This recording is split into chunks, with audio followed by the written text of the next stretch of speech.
So Dan, what do you think of Lake Mead in the winter? Worth it or miserable?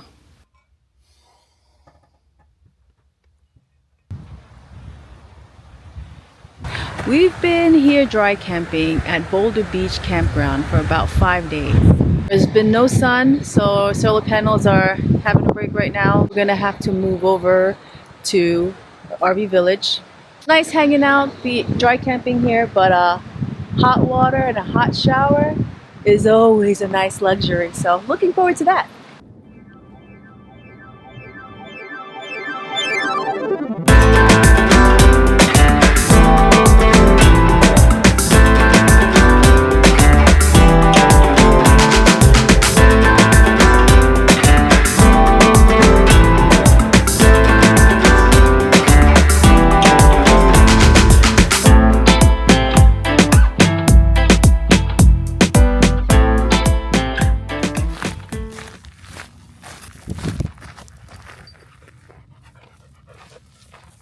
RVing around the States is not for everybody, but if you're willing to go through the ups and go through the downs and want the opportunity to see the country in ways you can't by flying and booking a hotel and seeing where not a lot of people get to see and go, RVing is for you.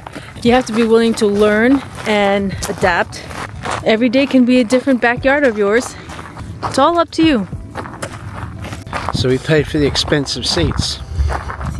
Was it worth it? We'll find out. Okay, come on.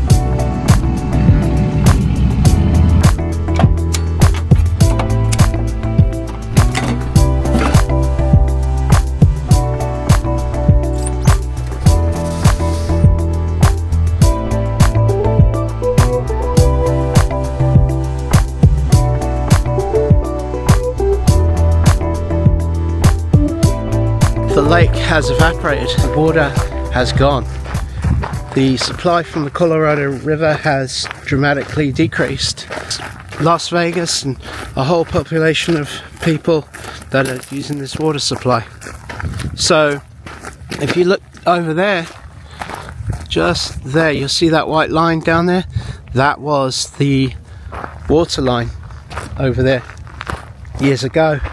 And in fact, we would be standing underwater right here, and if you can see the RVs up there, that's where we're staying, and that's where the level used to come up to many years ago. So it's pretty crazy. You can see over there too the white cliffs. That, see how much it's come down by? A lot. So here we are. We have walked over half a mile and we're still not even at the water's edge yet. So Lakeview, yes. Lakeside, no. So before the 1930s, this was all a big valley here, and they flooded this entire region here with water from the Colorado River. They blocked it up, and down at the Hoover Dam they create electricity using turbines. But that meant that a lot of people lost their homes, which meant of course they lost towns such as St. Thomas, and if you keep watching this video we will be taking you there as well. You probably can't see it because we're too far away, but that is an old railway line, and the line's not there anymore, but the ground of which it stood on is still there, including the tunnels, and you can follow that all the way through, all the way down to the Hoover Dam. It's about a 6-mile bike ride, and it's pretty cool. You go through these big tall tunnels, and we're going to take you along for our bike ride. So some call it an environmental disaster. I don't know if that's true or not. It's had its uses for the last however many years, almost 100 years I guess you could say. But yeah, it's a bit of a crisis now with water. Water is becoming the next gold, and now with AI and the data centers that they're building to support AI, they're using all the clean water here, and not only here but also in other places around the United States and also the world. So that's definitely something to think about. You are using valuable earth resources, so you need to ask yourself, do you really need to be using AI in the first place? If you're sitting on your couch at home today and you're watching and wonder how we travel around the desert in our Airstream, it ain't easy, but it's definitely possible if you put your mind to it. Go out and get fresh air and walk around. Get off your telephone and get off your sofa, get off the television and just get out and walk. And it's beautiful out here. It really is nice. It's healthy for you to walk, get some air in your lungs. Get off the couch. What are you waiting for? Beach life down at Lake Mead in an unruly lab. So this is Boulder City, another great place to visit. There's restaurants, there's a coffee shop, and also a great place to get your groceries while you're staying at either Lake Mead or Boulder City Campground. So definitely worth checking out. And they built this town basically for the people that were working at the dam, so they built schools and that kind of thing for the kids. So it has a bit of history here. Of course, no place would be complete without their own craft beer. And Beer Zombies Boulder City is no different than any other town. Other things they have in Boulder City are antiques. There's a lot of antique stores here, vintage stores, that kind of thing. So if you're into that kind of stuff, might be a good place to find some things.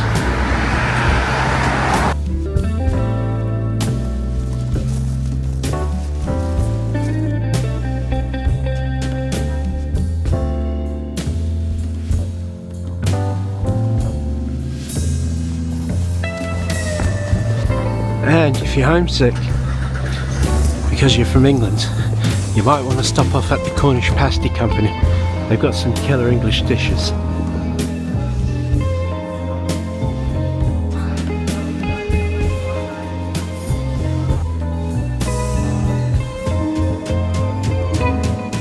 kind folk are here with a word of wisdom for your fortunes.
So today we're going to be taking a hike down to St. Thomas. It's about a 2.5 mile round trip loop.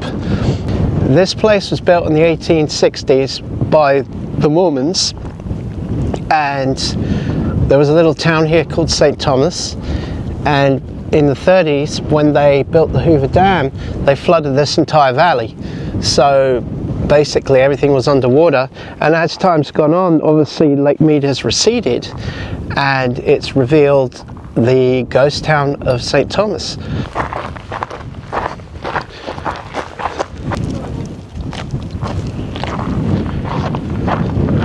So it's not a bad trail, just got to watch out because there's a lot of boulders here on the ground that you could potentially trip up over. Okay, I guess we're on the lake bed now. It's all very sandy. Have a look at all the shells here. We could be on the beach. Hard to believe that there was cotton here, crops, and even a vineyard.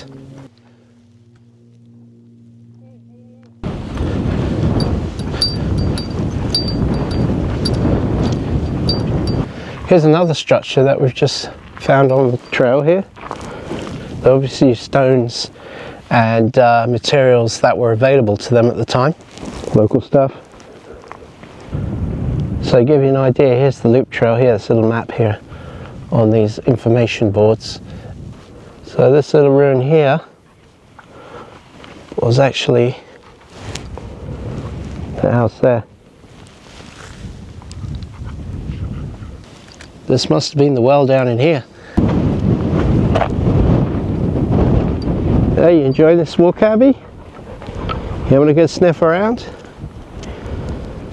So all around the town they built trees for shade. You're out in the desert here, so literally all the way around the perimeter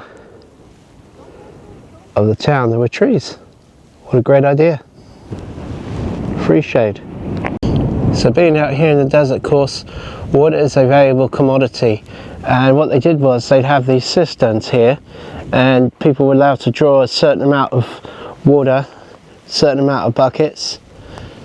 It goes down quite far, and apparently the youngest person in the place would have to go down there and scrub once a year, keep it clean. Haha, I found an old V8 engine block here. That's pretty cool. And the pistons used to go in the cylinders there. That is a General Motors V8 block.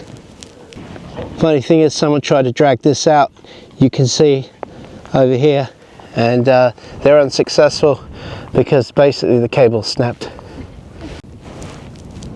Yeah, this looks like some sort of steel support. Looks like a girder. There's a mushroom top. This one's a little weird. Looks like it's pumice stone basically marking out where all the rooms are inside the house. Maybe they piled up the pumice when they were making the house, and this is what's left. Who knows? It's all a big mystery. Yeah, just found a handprint in the concrete. That's pretty cool.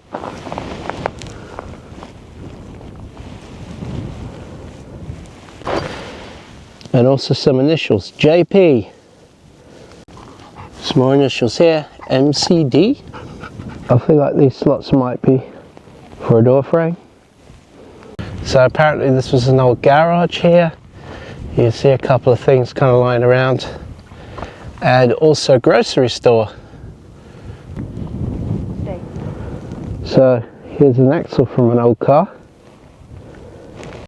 And that is a brake shoe, which makes perfect sense. So apparently this was one of the busiest places between Salt Lake City and California. So it's like a major stop. And they had to have a garage to fill up the cars, of course, and to fix them when they went wrong. And this is probably where it all happened.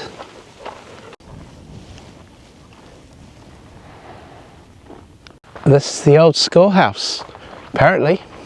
Let's walk up the steps like we're going to school.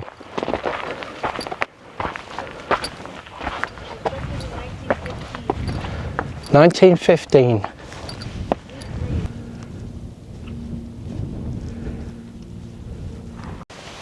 Found something here outside the school. It's still got blue paint on it.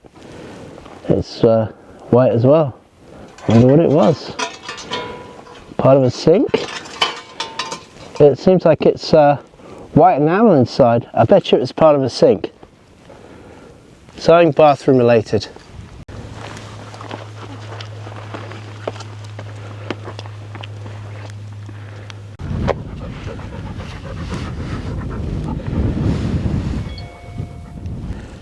This is what happens when the government decide to flood your town. This is what the Gentry Hotel looked like. Rest for the weary traveller. And this is what's left of it.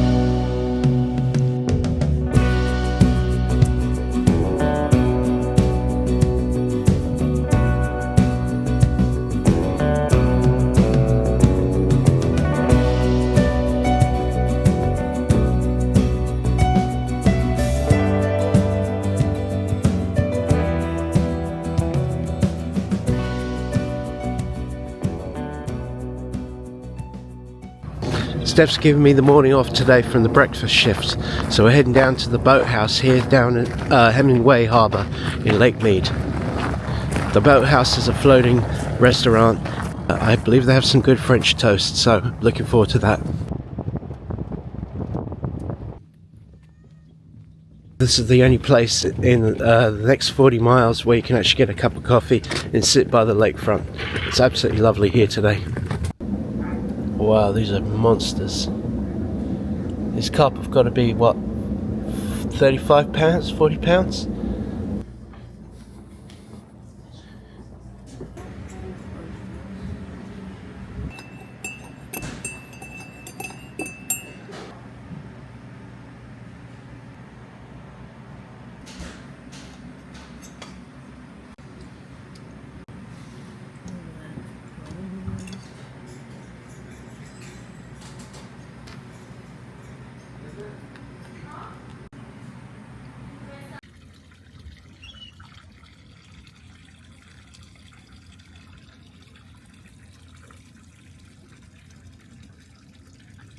There's an old Mississippi paddle boat steamer over there.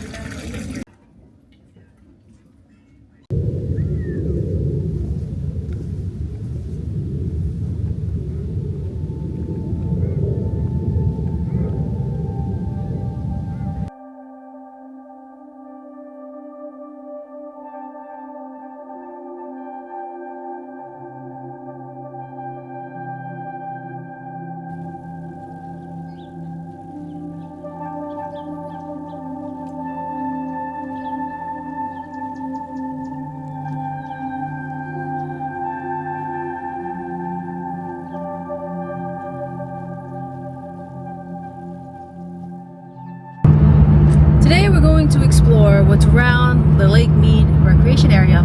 First stop is a ore car mine, and second stop is a slot canyon.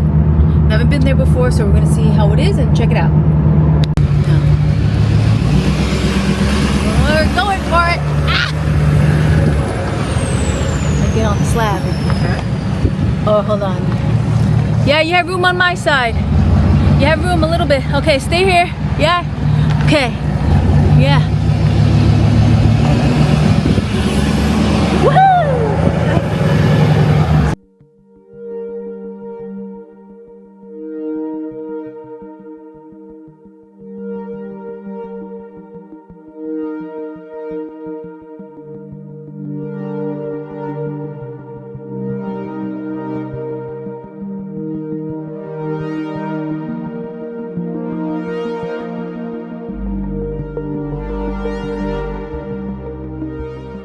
We're here at the ore car mine.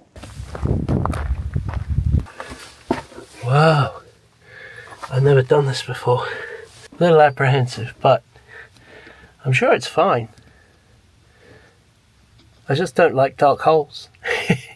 It's a log file, maybe. Oh wow, here you go. Shout out Phoenix and Just Adventures on YouTube. We should put a NomadType in there.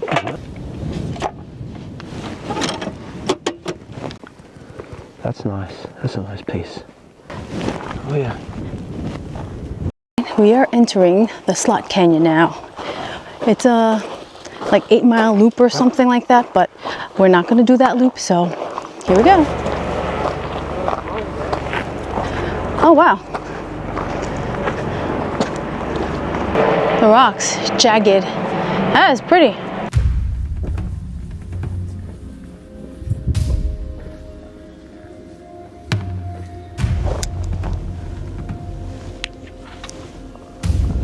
This canyon is really great. It's almost like you're getting the full Death Valley experience without actually going there.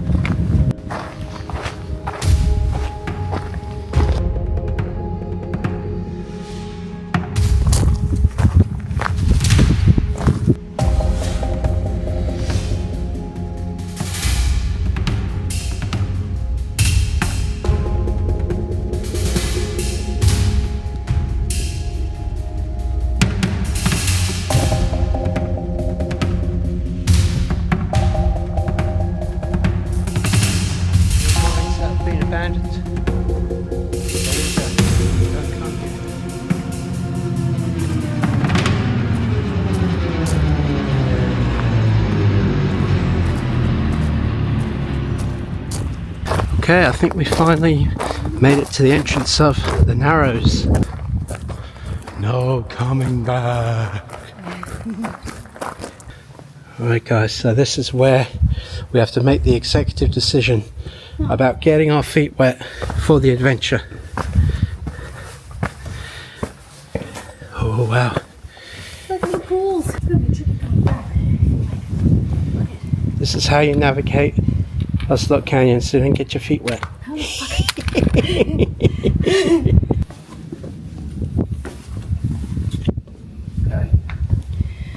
If you had to drink it, oh.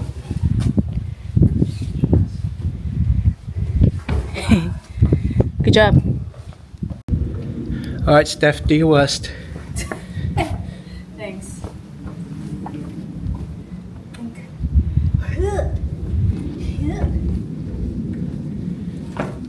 Hey, good job. Certainly going to be a little muddy, so.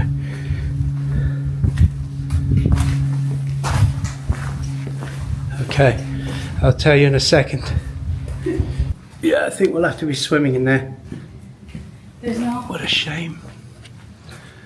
I mean, we could go, but oh wow, it looks like it opens up the other side, and that's the end of the slot canyon, actually. So this is it? Yeah. Yeah. Look through there, and like, yeah, The middle hole. it opens up again.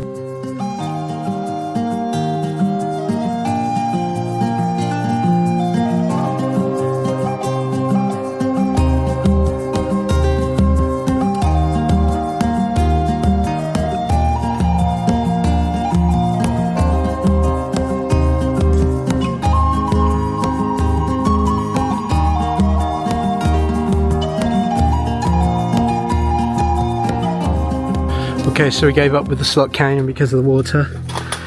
Choose your own adventure. Yeah, so we wisely decided not to go in there because we don't really have the proper equipment. But here's another one that's collapsed. You never know what you're going to find in these places.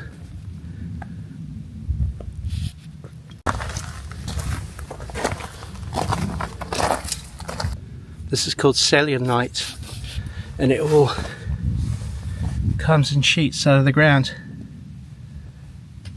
So cool. Looks like ice.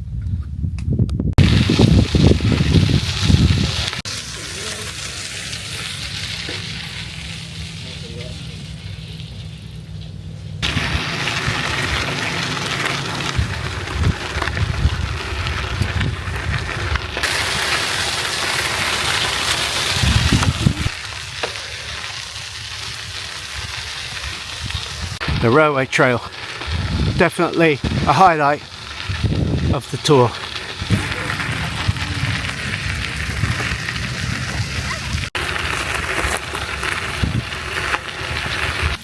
Your pasty legs. Keep going, keep going. Down there, that's the plugs for the Hoover Dam, the big concrete blocks. And down there, if you're lucky enough to stay, is the RV village. All the way out there, and you can see the water used to touch the wall. Look how much it's receded. Quite sad.